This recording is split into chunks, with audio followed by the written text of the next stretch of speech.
नमस्कार दर्शक बंधु, ग्रहण रे प्रभावित होई पारंती एही राशि जानिबा पूर्वरु बाबांक भक्तगण चैनल टी को सब्सक्राइब करी वीडियो को गोटे लाइक निहाती करी दियंतु। होली रे लागिबो चंद्र ग्रहण, बदलिबो समय, बदलिबो ग्रहर नक्षत्र चलन।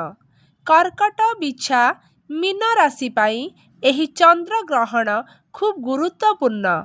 कर्कट राशि पाई पौतुक संपत्ति को नहीं उत्तेजना देखा देई पारे। घरे सामान्य कथारू मतभेद देखादेव। बिछा राशि लोकटी टिके अधिक सतर्क रुहंतु। मानसिक चाप वृद्धि पाई पारे। घरे अशांति सृष्टि होई पारे।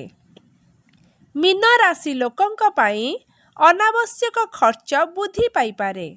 स्वास्थ्य समस्या, अनिद्रा किंबा कोर्ट मामला सहित जड़ित चाप बढ़ी पारे। मिथुन, तुला, मकर और कुंभ राशिर व्यक्तिंक उपरे साधारण प्रभाव।